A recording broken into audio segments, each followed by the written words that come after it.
আরে একটা কুকুরের মধ্যে লজ্জা শরম বলতে জিনিস রয়েছে, কিন্তু তোমার মধ্যে কোনো লজ্জা শরম নেই। আরে তোমরা কুকুর চাইতে খারাপ, ইবলিস শয়তান চাইতে তোমরা হচ্ছে খারাপ, ইবলিস শয়তান চাইতেও তোমরা হচ্ছে বেশি খারাপ। একটা বই পড়ছি, বই লেখা আছে 7 বার যদি কেউ আজমির শরীফে যায় তাহলে একটা হজের সমান নাকি। মনে মনে বলছি, যে লেখক লিখেছে তোমার পাছার চামড়া তুলে দিতে হবে। তুমি হাদিস পেলে কি করে? এই মুনাফিক, তুমি হাদিস বই লিখতে গেলে কেন? আপনারা দেখছেন ইসলামিক টিভি। বিসমিল্লাহির রহমানির রহিম। আসসালামু আলাইকুম ওয়া রাহমাতুল্লাহি তাআলা বারাকাতুহু।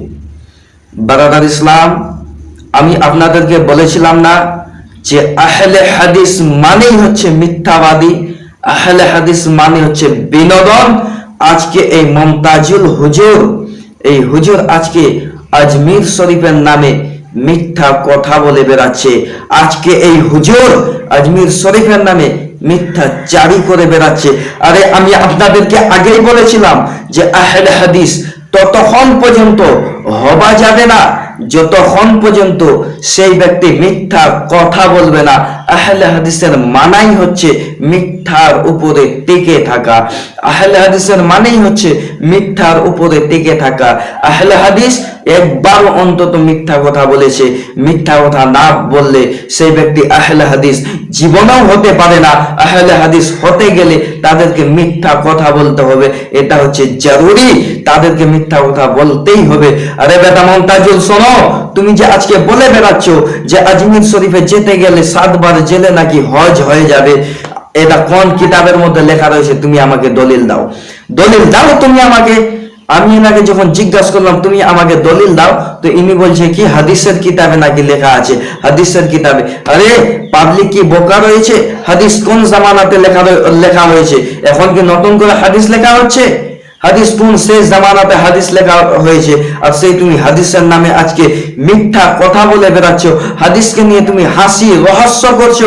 আরে আপনাদের কারোর কাছে কি আলকুসির পাতা আছে কিংবা বিছুরির পাতা, যেটা আপনার যে শরীরে লাগালে চুলকায়? নিয়ে আসবেন, এই হুজুরের লুঙ্গির তলায় ভরে দিব, দিয়ে কত চুলকাতে পারছে সে চুলকাবে, কত চুলকাতে পারছে সে চুলকাবে। আর এর যদি চুলকানি হয় তাতে আমরা কি করব? এদের জন্যই তো আজকে বাজারের মধ্যে বের হয়েছে অবনী ঘোষের মলম, যত পারবে চুলকাবে আর মলম লাগাবে।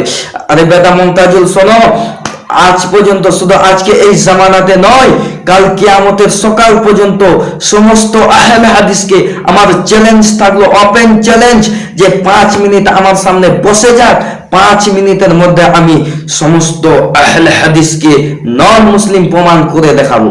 বেশি না, মাত্র 5 মিনিট আমার সামনে এসে বসে দেখিয়ে দাও, সে যে কোনো আহলে হাদিসের মৌলবি থাকুক না কেন।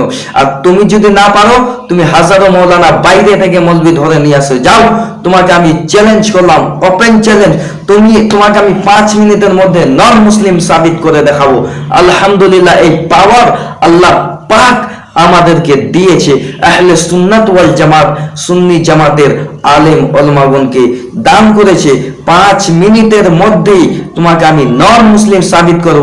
আজকে এই ব্যক্তি, আপনার যে রাজমিস্ত্রি কাজ করতে করতে, আপনার যে এই ব্যক্তি ভিখারি ছিল, ভিক্ষা করতে করতে আপনার যে আজকে তেজের মধ্যে বক্তা হয়ে গেছে, আজকে একটা বাংলা বই নিয়ে মানুষের মধ্যে ফিতনা সৃষ্টি করছে মুসলমান, আজকে মুসলমানের ইমানকে নষ্ট করে দিচ্ছে। ইনার বক্তব্য শুনতে গেলে আকল দিয়ে শুনতে হবে, বিবেক দিয়ে শুনতে হবে মুসলমান। এই ব্যক্তি যে আজকে ইউটিউব ফেসবুকের মধ্যে এসে মানুষের ইমানকে নষ্ট করছে,